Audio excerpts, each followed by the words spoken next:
Welcome to episode 86 of the Toadstool Boardroom for the week of April 17th, 2024. My name's Logan Plant, and I'm joined, as always, by Justin Korais. What's up, Logan? And you know him, you love him, it's Chris Shriver. Good evening. We do what we do. And as always, I'm joined by you two, but next week, for the first time in Boardroom history, I won't be here. And you two are going to run the show, and I trust you, as we talked about. That's a hilariously poor bit of judgment on your part. What a mistake you made. Do we technically have a quorum without the chairman of the board? I don't know. We'll have to see what that means for next week. Yeah, it'll be a fun show, so tune in to hear what Justin and Chris get up to. They'll probably talk about, like, modding stuff and Super Nintendo. I was going to say, I feel like it's going to be, like, really, really overly technical. It's about to get really, really old and really technical. Yeah. I could Get ready for an entire hour about CRT TVs.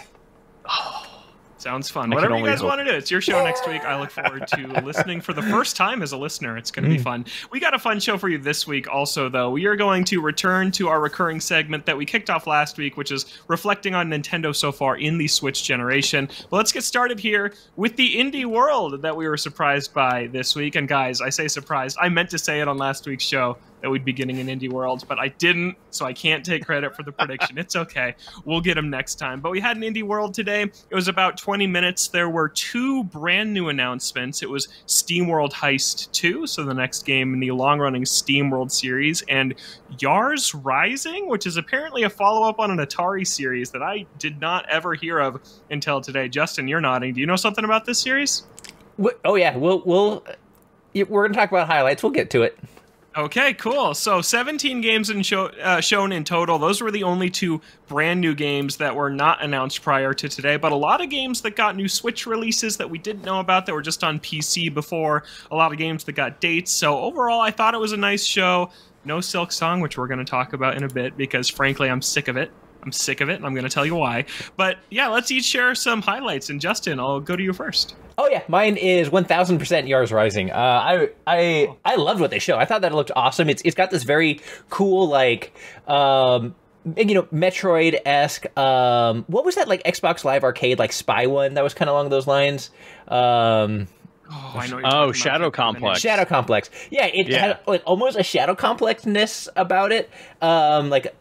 From what they showed, of a lot of, like, cool, like, movement in 2D space with, like, little blaster going between the laser beams does elicit, like, a couple of Mega Man X-esque feelings from me. So I thought it looked really cool. The protagonist has a great design, and it's a very, very cool way to tie in one of the classic franchises from gaming. So Yars Revenge was for the Atari 2600. It was made by Howard Scott Warsaw, one of the legendary early programmers from back in the day. It's like, a lot of times when we like define gaming, a lot of people sort of work from, like, the NES forward.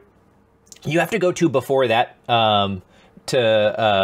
like, basically the pre-crash age, and this was a huge part of it.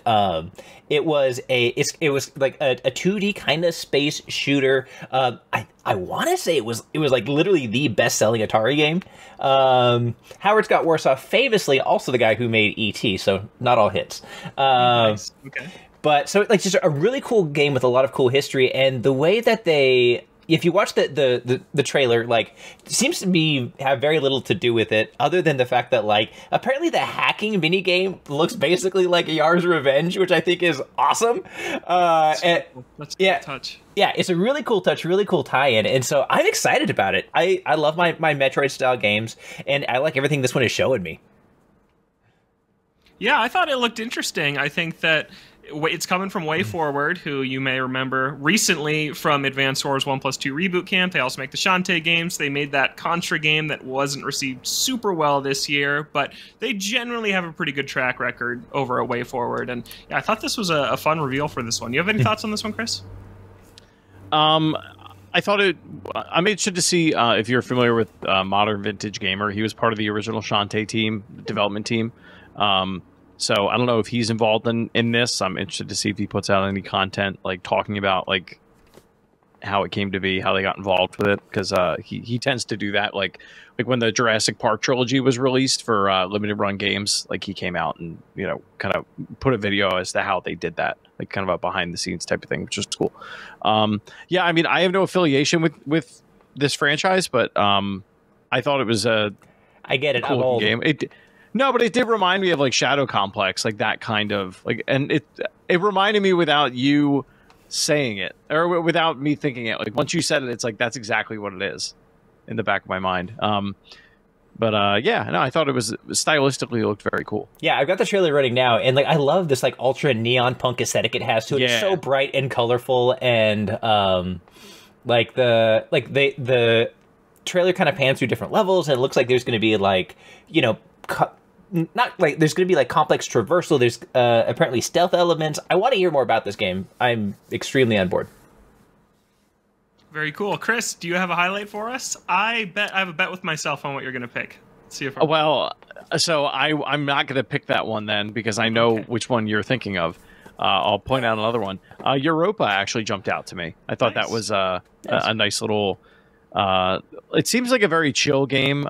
Visually, I think it could be very impressive. At least some of the video that they showed off, and like some of the different areas that you go in, like more like the dream-like escapes that you enter, looked really cool. I don't know what the game is other than you running around collecting these orbs and them telling a story, but it looks like it might be neat. The other one that I got like super hype on, that is also not what you were thinking of, is Stitch. That's the knitting puzzle game that released today, where there's like different patterns and you have to like connect different sections of that that pattern together in like a certain number of stitches. It seems like a really unique type of puzzle game that like I really haven't seen done before, or I can't think of any that kind of work that way. So the patterns looked really cute too, and very vibrant and all that. It just seems like a really good, cozy kind of game. The one that Logan is thinking of that I'm very excited for is Anton Blast, which is a Wario-like, Wario Land-like. The second that popped up, I was super excited. What's funny is on YouTube, during the Nintendo Direct, there were people screaming Silksong, but there were also people screaming for Pizza Tower. And when this showed up, like everyone was like, I mean, sure, I'll take this. Like, this is fine. So there is a demo for that now on Switch. There was one on Steam previously. I mean, it's still there, but and I think they said it's getting console exclusivity first on Switch. Yep, that's right. For that one. So it just seems like a very, very over the top, way more over the top Wario like. Pizza Tower is like wacky, but it's not necessarily violent. This seems a little more violent, and like there's dialogue in it, which I don't remember Pizza Tower having. That's more just like expressions and like animated in a very cartoony way. But this one seems like really over the top, so I'm super, super pumped for it. Yeah, always fun to see an indie dev do something that Nintendo just is choosing not to. And Pizza Tower, and then this one, Anton Blast, are totally Wario Land likes. And yeah, I'm glad that at least one of them is making it to Switch, because Pizza Tower, as of now, still isn't. Europa, I also thought looked cool. I see people liking it, like, oh, it's like a Zelda-like, and that term always makes me hesitant in general, just because I don't think anyone's ever really nailed kind of a Zelda game. Tunic, I feel like, is the closest I've ever played, but even that is very much its own thing. But yeah, it still looked really beautiful. I really liked the main character. He's so small and very cute, and I liked him a lot. I do want to ask, Justin, if you had to think of a Zelda-like that because 3D Dot Game Heroes is like the one that comes to mind, but like if you had to pick one out of thin air, what's the closest anything's come? Well, honestly, as soon as you say Zelda, like I kind of cringe, because what does that even mean? Like, right? Tunic can't be a Zelda. Like, I'm not on a boat for 90% of the time. Like, I didn't build a Gundam. It's not a 2D side-scrolling RPG. Like, Zelda is like, by definition an undefined franchise that can mean a lot of different things. If we're talking something that does like the classic like 3/4 top-down like old school Zelda style, I do think Tunic comes pretty close. If we're talking something that does 3D style Zelda, Okami's probably the best facsimile of that. So I mean, like, take your pick, man. Still have not played Depends what you mean. That is that's still a big miss from my library. I need to play that game. It is a good enough game to be held in comparison to Zelda's of the Age, and that is a lot coming from me. You just have to deal with the cricket. Cricket's the worst part of that game. There's a cricket in the game that's like Navi, and it's like super annoying. I was gonna say even that is pretty. Yeah. If you dealt with Navi and or an owl that wouldn't shut up. Yeah, you can deal with the cricket. You can deal with the cricket. Yeah. Cool.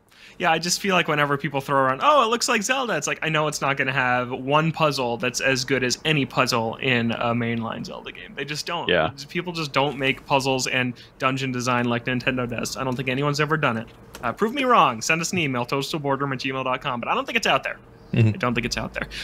The one that really caught my eye was Lorelei and the Laser Eyes. Yeah. This was that like puzzle, mystery, noir, black and white game that just looked really, really cool, really, really unique and interesting. And yeah, the trailer just really caught my eye for that one. That's coming out on May 16th, so not too long from now. I'm looking forward to that one.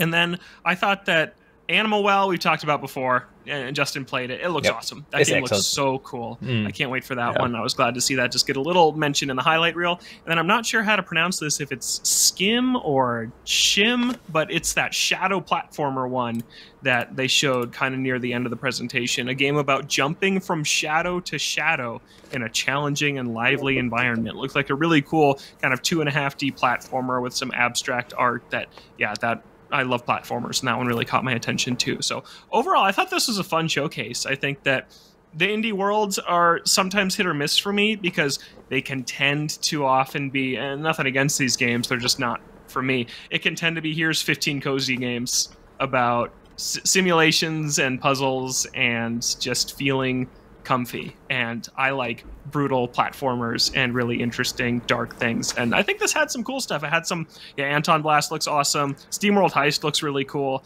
I thought the Little Kitty Big City looked really cute. So yeah, I thought this was a good presentation overall.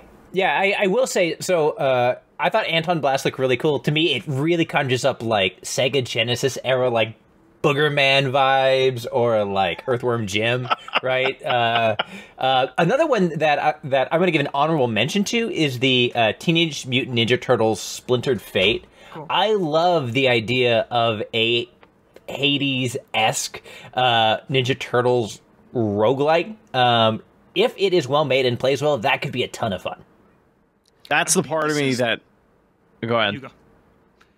I was just going to say, I think this is a mobile game that they're bringing to console. I think this already existed on Apple, maybe. I think an Apple Arcade game. So it's already out there. I wonder if it's any good. Yeah, there's another Turtles game coming out this year as well, I thought. And there's another beat 'em up, I think. It's like it's after the movie or something that they're making. Yeah, that's right. There's so much turtle stuff right now. I feel like we're in kind of a turtle resurgence. Like, they never fully go away, but like the last 2 years or so, I feel like there's like Shredder's Revenge and all. I feel like there's been so much turtle stuff. It's because people my age are now the ones who are like getting high up in the companies and they get to greenlight their favorite projects from their childhood. This is what we're making. I've never consumed any single piece of turtle TMNT media ever. I know Logan nothing of them. Has never consumed a turtle. You heard it first. And I has also never consumed a turtle. Turtles homework. The original live action 1 and 2 movies. Especially number 1, that is unironically an awesome movie. Yeah. If you know Brandon Hunt used to work at IGN, that's like it is literally the movie that like shaped him as a human being. He has like a thesis of it on YouTube. It's insane. He loves that movie. What a great movie. Turtles in Time, Shredder's Revenge, TMNT Arcade. I feel like I'm missing something. I mean the 80s cartoon, but like that's a lot of time. Yeah, and if you weren't a little kid when that was around, it is kind of tough to watch. Yeah. Yeah, the new movie's actually great. And there was a newer animated series, like I want to say early 2000s, that I watched that. Had a little bit more serious tone. That was actually really good. Yeah, had some edge to it. Turtle power. Thanks for You'll never do it. Turtles homework. I'll never do it. You don't know me. You don't know. You'll never do it. Cowabunga it is.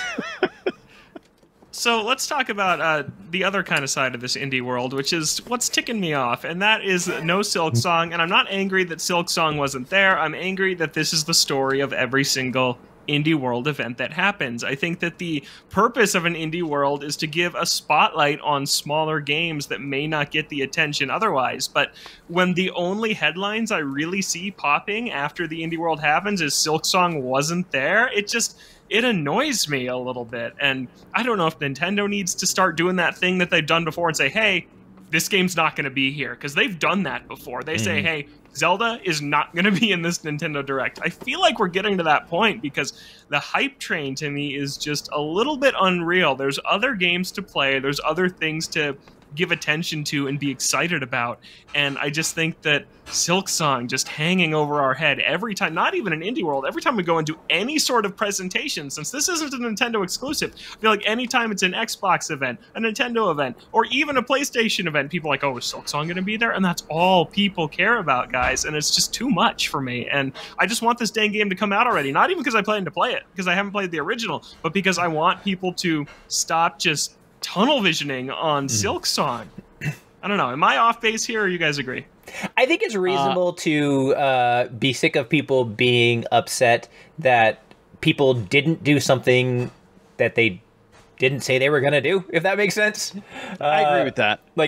No promises were made, no expectations were set. They gave you no indication. So, come on, guys, get off their back and, look at it for what it is. These titles have room to breathe. There's a lot more interesting stuff. We honestly probably wouldn't have spent as many minutes talking about these things, and a lot of other places where you can consume content wouldn't spend as much time if all of that attention was being sucked into Silksong. So it's a good thing.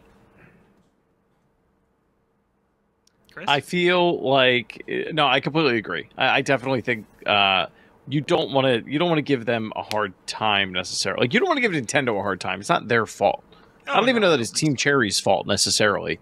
It's just Team Cherry is first of all, they're a exceptionally small studio, but they are very, very careful with what it is that they put out, and they only put out things when they are ready to put things out.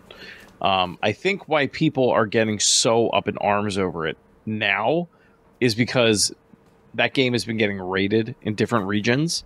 That game was just recently teased, I think, at some PC indie event recently. I can't remember the name of what it was, but basically, Hornet, they had a silhouette of Hornet show up for a second, and it was like, oh, what game? And then it flashed to some other trailer, and everyone was like, what was that? And then they never touched on it again. And I don't know if that was Team Cherry being involved or whoever was running that event was just being cheeky.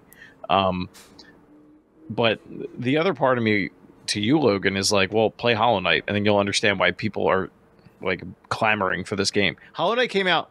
If you played Hollow Knight when it originally came out in 2017.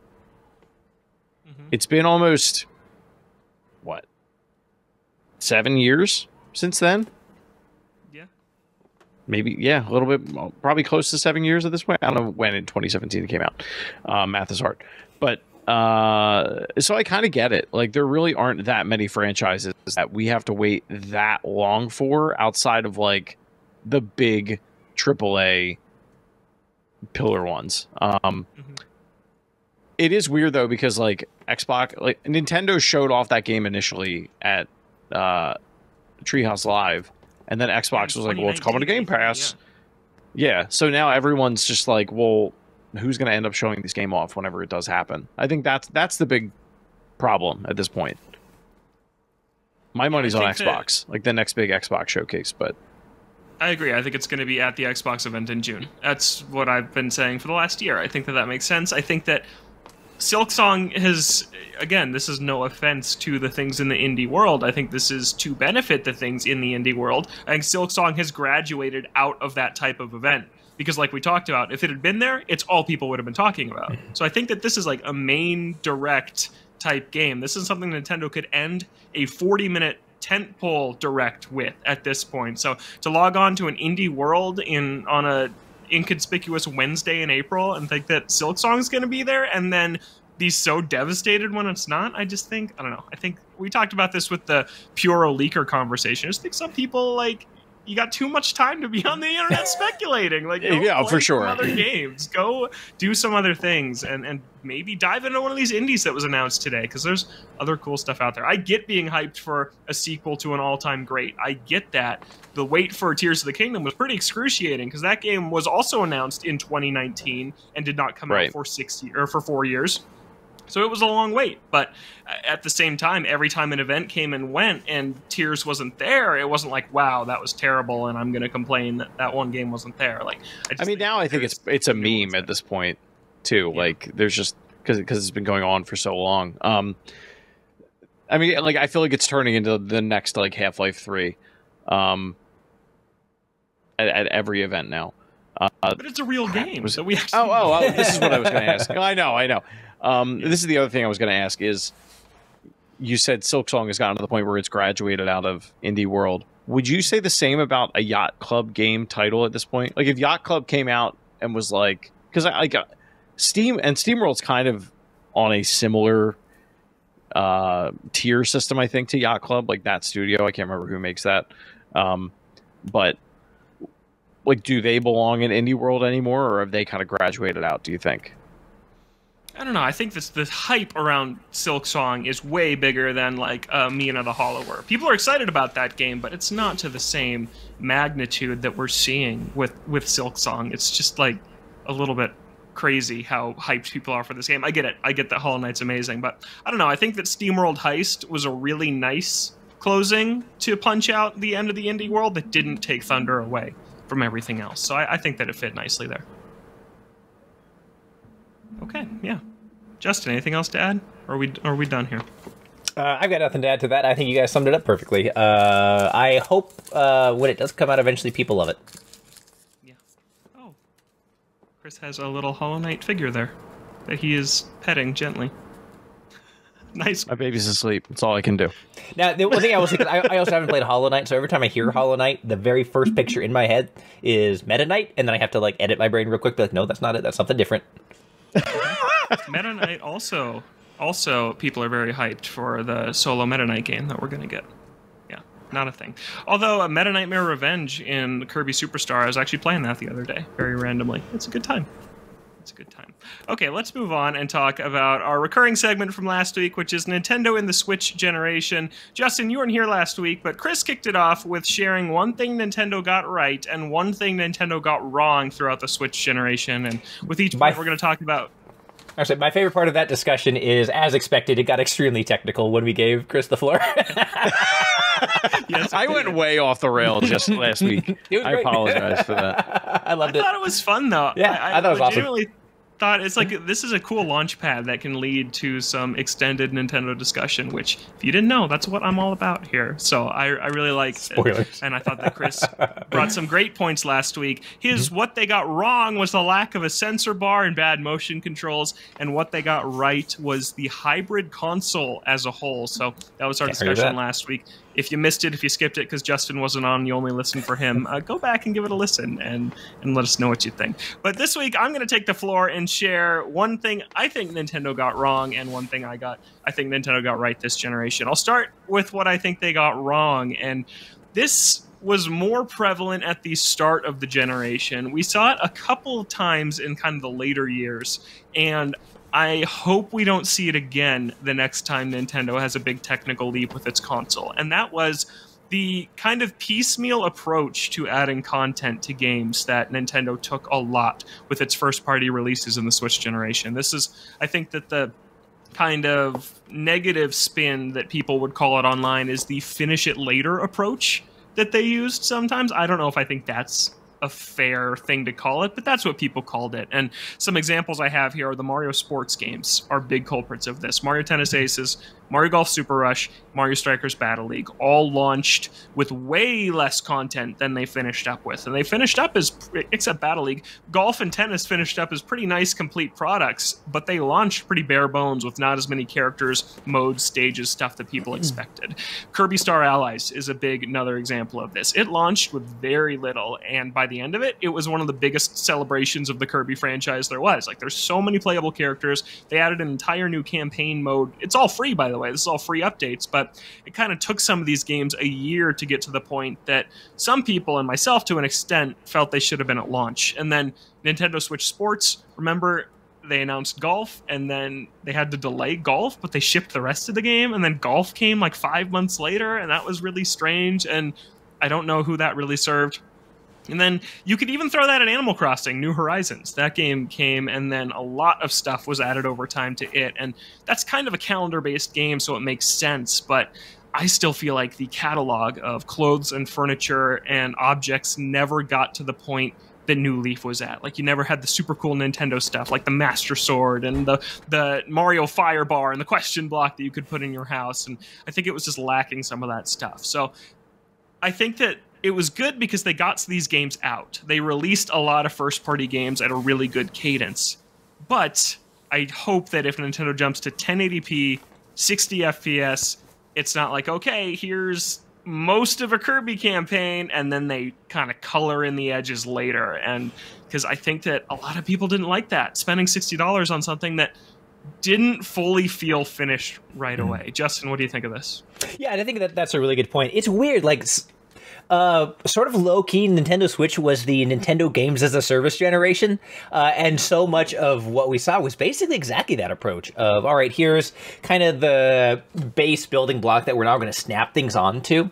I do suspect that a lot of that was not influenced by them specifically going out in order to make a live service environment, but rather them feeling an urgency to get products out. And you know, they have a pretty clearly established cadence of when they like to release things, how they space things out, and they make hitting that a pretty high priority. And I do think to a certain extent that's possibly to their detriment, because some of these things could have sat for that extra year and released feature complete. At the same time, I think there's a philosophical question as gamers of what would we rather have? And that's not something that I can answer for anybody but myself. Like, would I rather have, cool, here's a basic game right now that's going to grow and expand over time, or here's everything and then you can be done with it, right, in a certain go.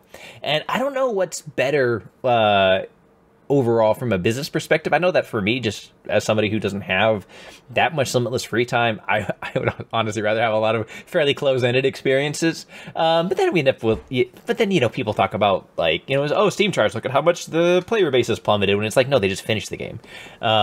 So I think they're in an awkward spot. Ideally, what we would see on the next generation is them kind of finding a middle ground where they recognize some of the pain points that causes, and how that can splinter their player base, and I have an opportunity to release things that are more content complete, but also because they've established this really good pipeline for adding things, they continue to invest in that and make that a priority as well, and then we get the best of both worlds. But that's certainly an area where I think they have a lot of room to grow.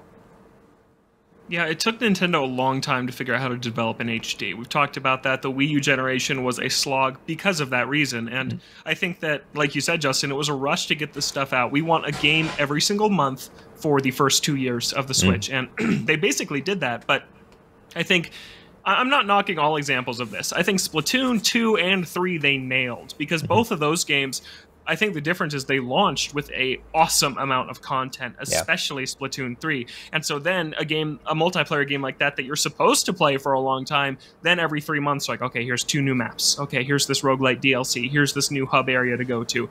And they did a really good job with games like that. Or something like Pikmin 4, which launched complete from day one, and they didn't add anything to. Like, it was not a pattern throughout the entire generation. It's just like some of the what you could call B tier or even C tier titles, like a Mario Tennis or like a Mario Golf, that I feel like just didn't get the proper care out of the gate. And it's like, if Switch 2 was delayed from this year to next year, like the reports are leading us to believe, is that because first-party software just wasn't ready and they're trying to make stuff as content complete as possible before they ship this thing? It could very well be that. It could be that they learned from that people didn't like this, that maybe it didn't review as well or sell as well when games shipped like this as when a game like Pikmin 4 shipped content complete. And yeah, I'm curious to see kind of how they're going to take that in the next gen. But Chris, I want to hear your thoughts on this. I think you need both, and I think it really depends on the game. Like, I'm sitting here scrolling through Steam, and Like there are titles out there that are what I would consider like a live service living entity, where like there's a large enough community that is behind it that and Nintendo doesn't operate this way yet, and I don't think they ever will. Where there's a large enough community behind it where they're like, hey, we don't like these things, but we need more of these types of things. Like Destiny, for better or worse, does do that, I think, pretty well, or has done that pretty well. For the most part, I don't want to get into that, but like they're very active in their community and they try to address those issues. With the Mario sports titles, and I've talked about this before on the show, what I always enjoyed about those games was like the chase. Like, what is the next thing that I'm going to unlock? And when you strip that away, it's kind of like, well, what's left? Because really all that you have, at least in the case of Mario Golf Super Rush, it was like cosmetics in the story mode. And I don't care. Like, I don't care. That's not why I'm playing Mario Golf. I'm playing Mario Golf because I want to hit a ball with DK. Or like I want to play. I don't want to play as a me. I want to play as a Mario character. You know, send me through a tournament mode. Like, make Toadstool Tour again. So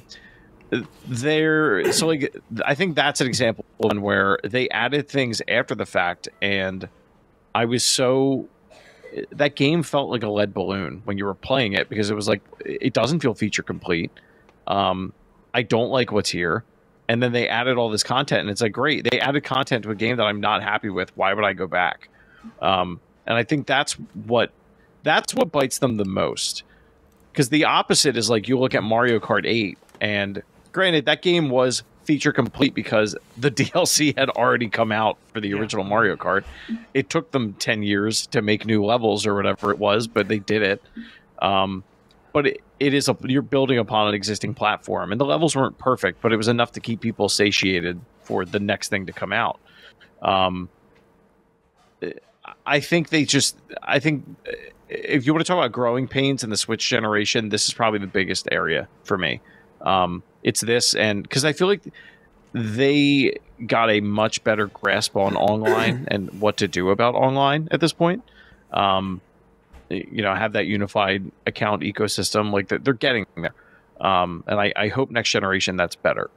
But when it comes to the distribution of content, it's such a mixed bag. Like Mario Odyssey, everybody was expecting Mario Odyssey to get like additional worlds added after the fact, and they never did it. And like to this day, I really don't know why. I feel like it would have been such a slam dunk. Could you look at? I mean, I'll bring up Hollow Knight. Like that's an example of a game where you could not have the DLC for that game, and it would feel like a 100% complete experience. And when you add the DLC to that game, it's like peppered throughout. And you don't even realize that you're playing it, or you're discovering it. You just think it's another mission. And I think there's a lot of titles in Nintendo's library or Nintendo's catalog that could be structured similarly, but they haven't done it yet. Breath of the Wild. That is they just dropped the chests in, they dropped the missions in, they had the EX next to the name, so you knew it was like bonus content. But you could do the trial of the sword at whatever point after you got the Master Sword in Breath of the Wild if you had that DLC to it. If you had that DLC. Yeah. Many of us played Breath of the Wild at launch, and that DLC didn't come till much later. So if I was somebody that T-shirt and that's it. Yeah, remember that item? That item was amazing. I wore that for a while. Silly little red shirt. So funny. Yeah. But yeah, like that's, you know what I mean? Like that was an example. That's an example of where I think you're kind of doing it wrong, because like I went back into Breath of the Wild and I was like, I don't remember how to play this game. And it was so overwhelming. I don't even know if I have time to do it. I don't even know if I did that DLC. I'll be honest with you. It wasn't because that, you didn't that much. Well, and that was the other thing. Everyone was kind of like, it's fine. I'll give you a motorcycle after you've done all the shrines. So you can get to what? Like, where do you have to go? You've done everything in the game. Great. Can't wait. That last boss fight was pretty cool, though. That was the highlight for sure. The only good boss fight in Breath of the Wild. Sorry, I'm just dunking on Breath of the Wild. Takes. Yeah, I think that when I was thinking, oh, man, I had a train of thought, but I lost it. Who wants to bail me out here? So, if you were to design your own Master Cycle Zero, Logan, how would? Yeah, I don't know. I would design the Blue Falcon. I'd put Captain Falcon. I was gonna say, would you put the Blue Falcon in? I put it on an F-Zero track. Yeah, okay. Bring Captain Falcon to Mario Kart, cowards. I know, just the Mii costume. It's not enough. We need the actual man himself. I actually had. If Link can ride a fake horse, wait. Captain Falcon. Are you telling me that Captain Falcon doesn't go? Yeah, I am telling you that. I think he's a silent man. Yeah, I don't think that he says anything. Okay, I remember what I was going to say. Thank you for that tangent. I was going to say that it does work for some games, and Chris, to what you were saying about Destiny and how Bungie kind of listens to the community and tries to incorporate that feedback, I think Nintendo kind of silently does that. You look at Mario Kart 8, they have made so many more balance adjustments than I ever would have guessed since they started putting out DLC into that game. They have changed that is true. Entirely the meta of that game, like 3 different times since the DLC started. They did things like they eliminated sandbagging, which is a strategy where you hang back to grab items and then catch up to everybody with your bullet bills and your stashed gold mushroom. Like, they've changed a lot, and it's like Nintendo's Twitter account in their bio on Nintendo America. It says, "We're listening too." I've always found that very ominous, but they are. They're paying attention to what people are saying. They are listening, and I think that Mario Kart is probably their best example of that, and Splatoon also. A new patch just rolled out today for Splatoon that nerfed something that people have been complaining about on Twitter for weeks. So they do that. I just think they're not as forward about it, and that's probably a big part of that is they're over in Japan making these decisions, and they just publish and translate the patch notes and don't really have like a forward-facing community manager like something like Destiny has. They don't do that. Right. They just say, here's the patch notes, good luck, have fun, and that's pretty much it. So I do think they do that, but on the other hand, I was going to talk about, I think that I talked about in the first year of the Boardroom 2 years ago now, Nintendo was competing with itself in some of its first-party launches. They put out Nintendo Switch Sports and Mario Strikers Battle League like a month and a half apart from each other. And these were 2 games that were pretty bare bones unless you played online, and then had cosmetic rewards for playing online. And they're both sports games, and Switch Sports even has soccer, and granted it's a very different type of soccer, but it just felt strange, and that wasn't the only time they did this. ARMS came out a month before Splatoon, and I feel like when Splatoon dropped, ARMS was dead. And I just think that they need to really pick and choose what games need to be this living, breathing online thing. And I think the only answers to that are Smash Brothers, Animal Crossing, Splatoon, and Mario Kart. That's it. No more. Don't try any more than that, or it's too much, because people will play Mario Tennis for a month and they will put it down to go back to Mario Kart or to Smash Brothers. Those, I think, are the big 4 that a fighting game, a shooter, a racing game, and whatever you call Animal Crossing, those are all different enough that I think all 4 can exist and have their own player bases, where something like Switch Sports or Battle League, we joke about it all the time. We tried to get online to be a thing for Toadstool Boardroom for Mario Strikers Battle League, and it fizzled within weeks, and I occasionally, like twice a year, go back and try to play that game. There's nobody playing online. And Chris, I know you that game. The online in that game is also like very bad. Like the way that the lobby system is designed. Like that's not just the fault of us not finding players. Yeah. It's also the fault of the game. Yeah. So I think that is something I'd like to see them improve upon. I think they experimented a lot. I think they said, okay, let's put out Mario Tennis with this online tournament system and see how it goes. Didn't go great, and hopefully they don't do that again. On the other hand, something like Tetris 99, that still has a very active player base. So there's been wins and losses, I think, in this. And yeah, this kind of turned into a live service thing when it started as a piecemeal content thing. But I think they kind of go hand in hand because it's kind of the same model we're talking about. So that's what not every game can be a live service game. That's true, and it shouldn't be. And and then everyone's proclaiming the death of live service, and then Helldivers 2 comes out. And it's like, whoa, it can be done. And yeah, I think that you just got to be smart about what should and shouldn't be live service. And I think that they'll learn from that. But I want to move on to what I think Nintendo got right this generation.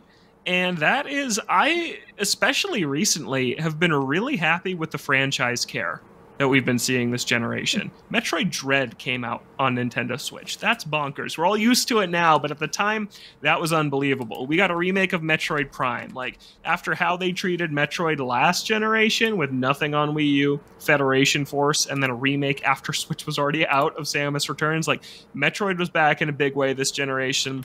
You can play all 4 Pikmin games on Nintendo Switch, which is pretty outstanding.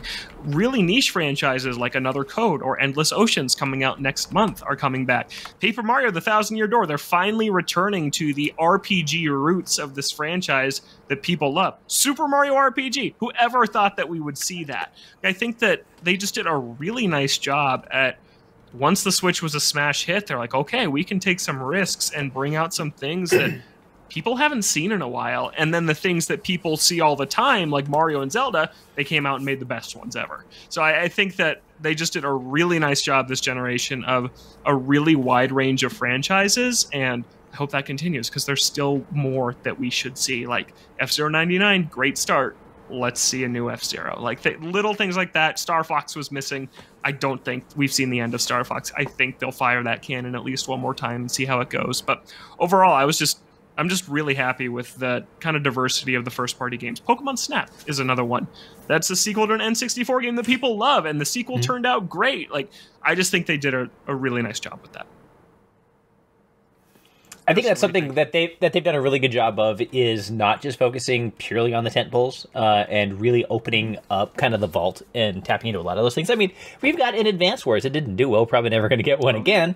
But like the fact that they were willing to like invest the time and the resources to do that. I mean, we got a very full and complete Fire Emblem game. Not my favorite personally, but like a complete Fire Emblem game. I was actually just pulling it up right now. I was pulling an email I got from Nintendo yesterday, like just, you know, their Nintendo Switch Online one where they're talking about like all the latest stuff on the past. They show pictures of 4 games. 2 of the things they show are F-Zero. Yes. I mean, I love that. What a world we live in right now. And so, yeah, I think that there's an appreciation for classic Nintendo franchises that's always been there, and I feel like Nintendo is increasingly prioritizing that and like tapping into that. And I think to a certain extent something like what we're seeing with F-Zero or some of these other things is also showing that they don't need everything to sell 25 million copies for them to feel like they're getting something back for investing in it. A lot of it is rewarding long-standing communities, seeing if there is interest, and, you know, throwing something out there to see, you know, if there's still potential with this. And sometimes there is, sometimes there isn't. But the fact that they're kind of extending those olive branches to their like extended fan base is, I think, a huge win for them, and hopefully something that continues. Yeah, and I think that we don't know the budgets of Nintendo games, but they probably turn a pretty nice profit on most of them because they make them way cheaper than a lot of the other guys do.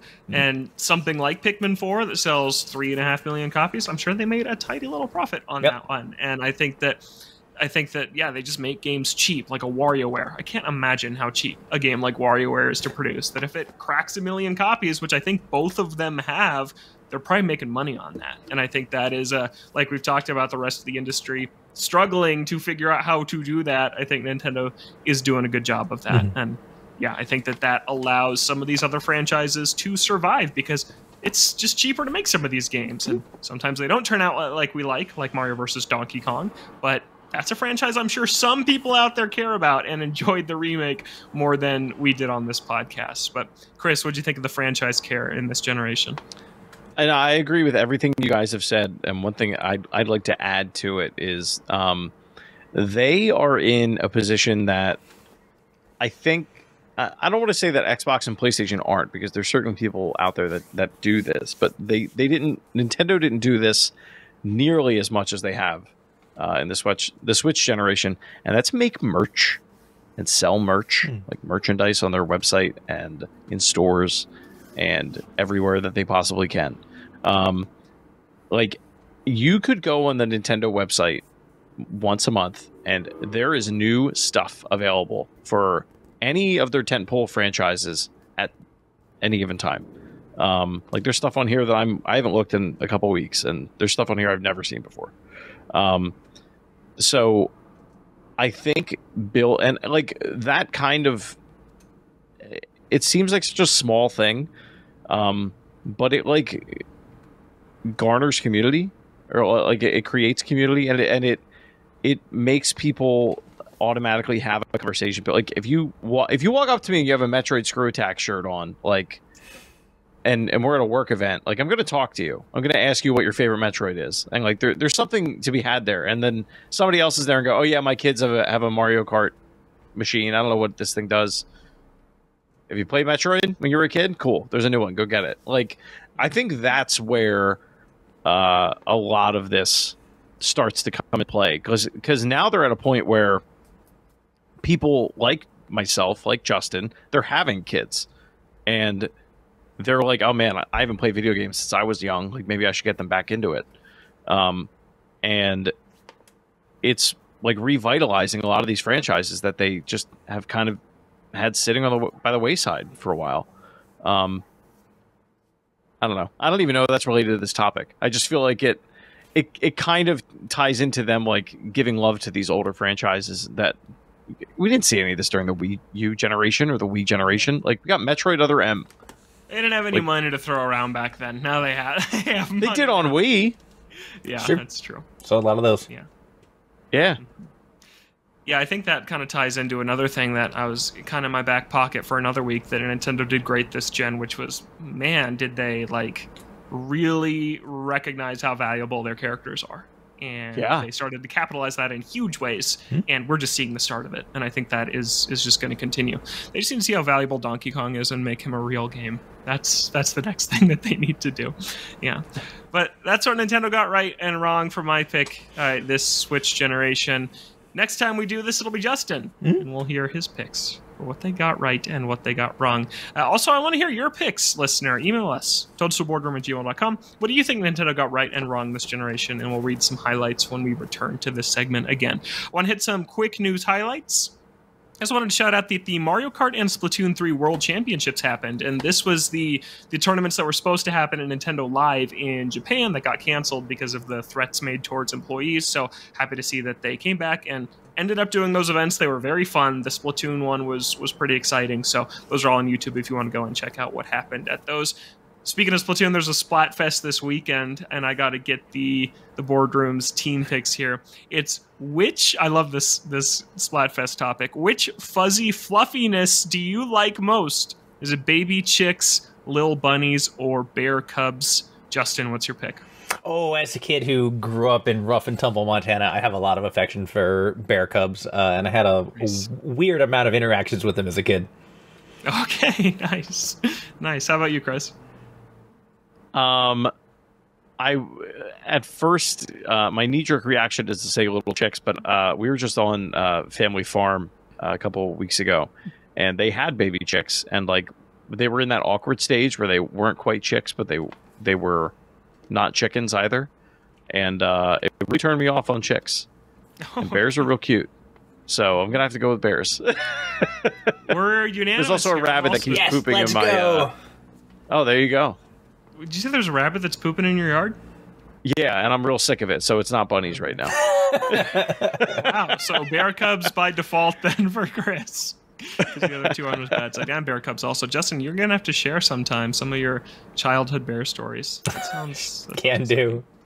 On next week's show, when I'm not here. That's what they're going to talk about. Yep, so Springfest starts on April 19th at 5 p.m. Pacific and ends Sunday the 21st at that same time, 5 p.m. Pacific. I'll be missing out on this one, sadly, but go Team Bear Cubs. And then last little quick piece of news here. 3 new Super Nintendo games have joined Nintendo Switch Online, and this is Wrecking Crew 98. This is its first Western release, so that's really cool for that one. Super R-Type, and then Amazing Hebereke, which is like kind of a precursor to Smash Brothers. It's like a 2D platform fighter multiplayer game. So yeah, some cool ones there. Wrecking Crew is one that I'm going to check out because this I'm is very a Wrecking excited Crew to play that game here. Yeah. Have you checked it out yet, Chris? Not yet. I plan to. I was super excited when I saw that got ported. It looks really, really cool. So those are available now on the Super Nintendo app. Let's get into EGAD's emails. Email the show. Can I do a quick one? A quick shout out real quick. Infidelity. If you do not know who he is, he's at Infidelity_NES. He's been doing NES ports he's been porting NES games to Super Nintendo. And then adding like CD-ROM like audio support to them. So like if somebody makes a soundtrack like with a live orchestra for a game, he'll incorporate that into like the NES game, and then like that's the soundtrack for the game.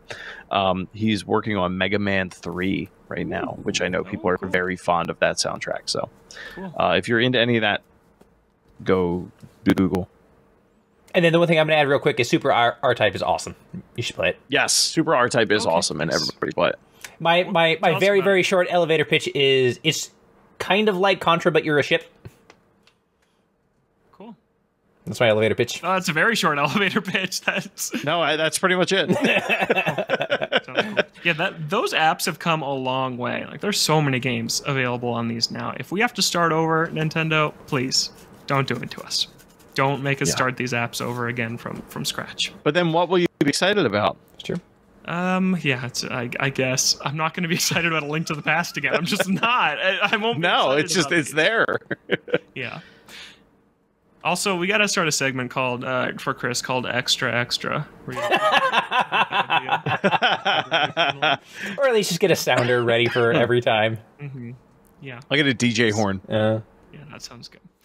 Okay, here are EGAD's emails. You can always email the show, toadstoolboardroom@gmail.com. This first one comes from Marcus, who says, I'm going to Japan for a week for the first time, and I'm going to both Tokyo and Osaka. I was thinking of going to Super Nintendo World for a day, but is the rides actually fun for an adult, or is it only fun if you're a Mario fan?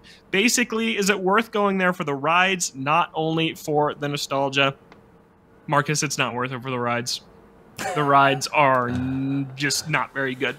Yeah, there are 2 rides at Super Nintendo World, and one of them is a very kiddie Yoshi ride where you sit in a Yoshi, and it's basically like the speed and pace of like It's a Small World. Not as annoying or grating, but you're putzing around in this little Yoshi, and it's cool. Captain Toad is there. There's some exciting things on the track, but it's not great. And then the other one is a Mario Kart kind of AR ride. You wear this headset and you sit in a Mario Kart and you buzz around this track. The animatronics are really cool, and then you're basically like throwing shells at the Koopalings and at Bowser with the augmented reality thing. And it's fun. It's way more fun than the Yoshi one, but it's still not super exciting. It's all very kid friendly. Like, this is stuff that anybody who's like taller than 3 feet can go on. So it's really, really kid focused.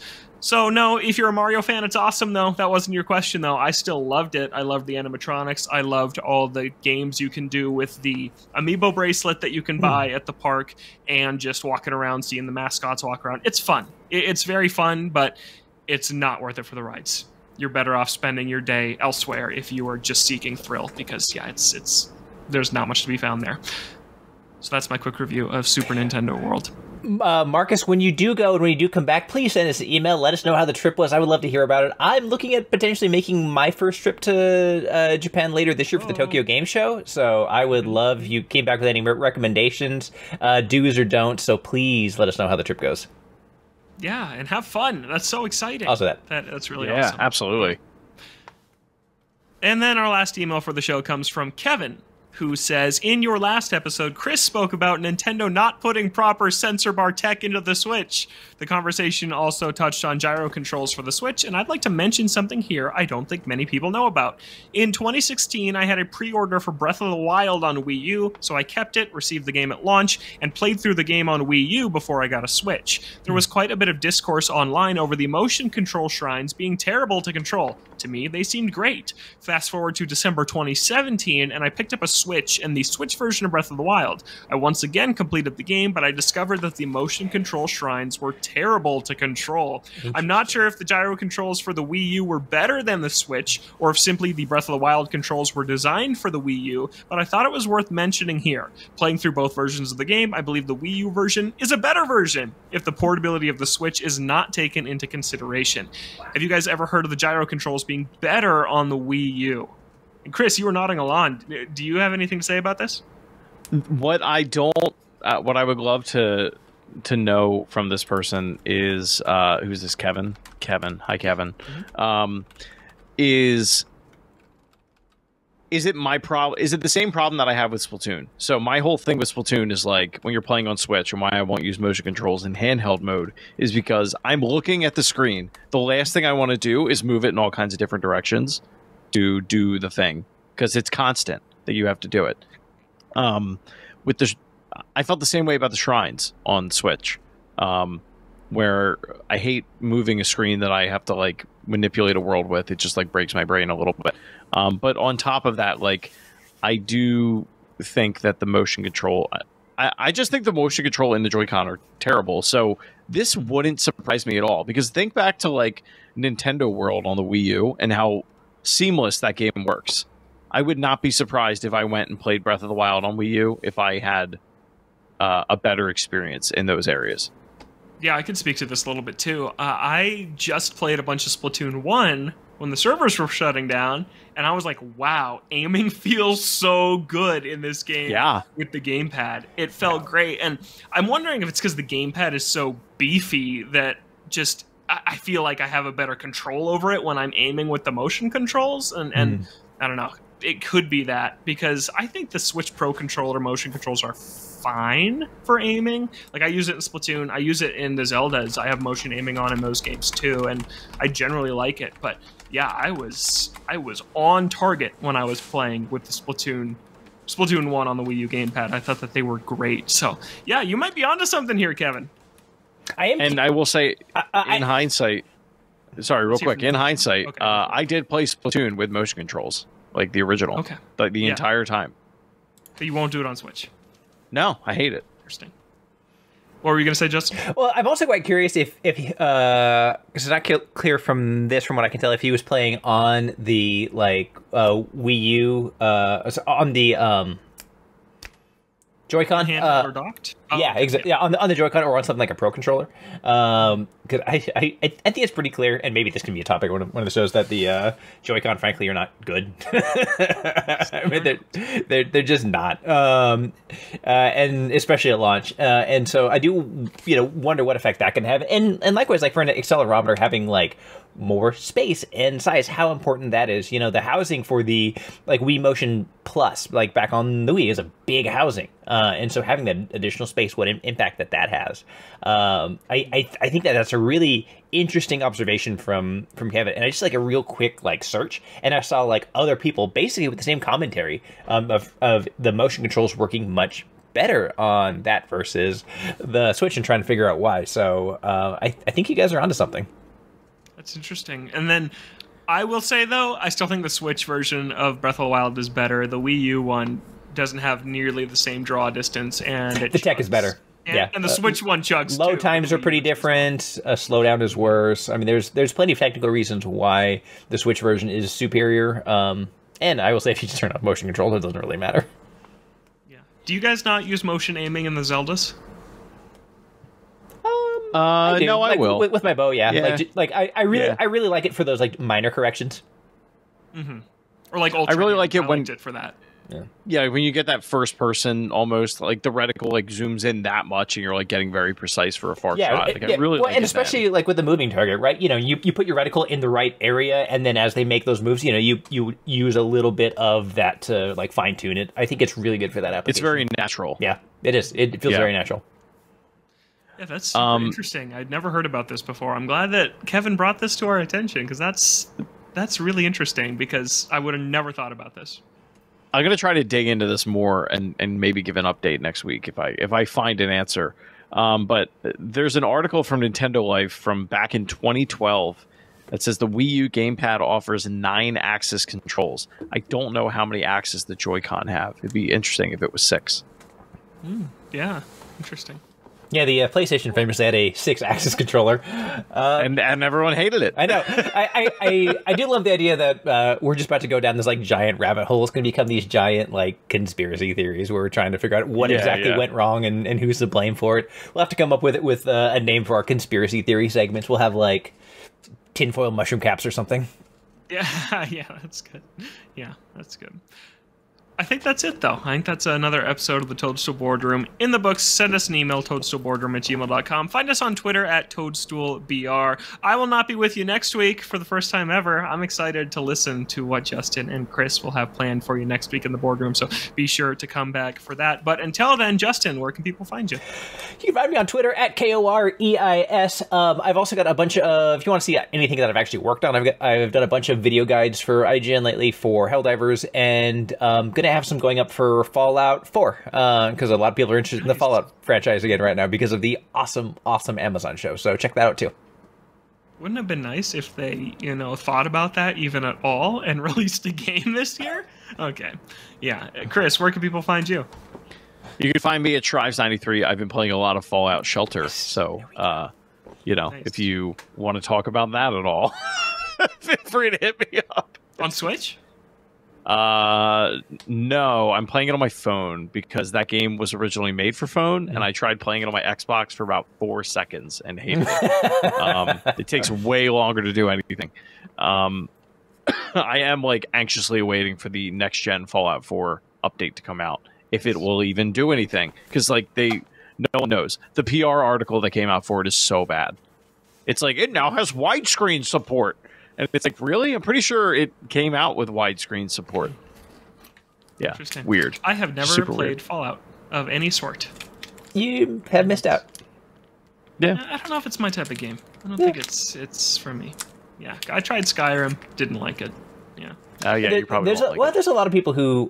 So, I mean, that only applies to 3 on 1 and 2 are totally different, like, isometric games that are awesome that I grew up with, that I loved. But there's plenty of folks who don't like Skyrim who like Fallout. It's hard to pigeonhole, but... and I will say, man, what a great soundtrack in those games. So good.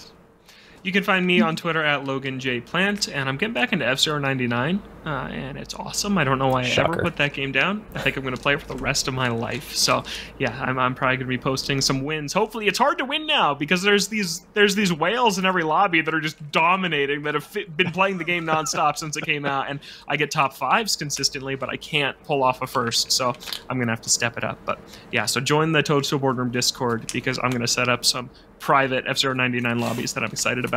But thank you so much for listening this week in the Toadstool Boardroom. Thank you, Justin. Thank you, Chris. I will not be here next week. I'll be here in 2 weeks, but these guys will be here with the show for you, so come on back. Until then, have a great week, and we'll catch you next time right here in the Toadstool Boardroom.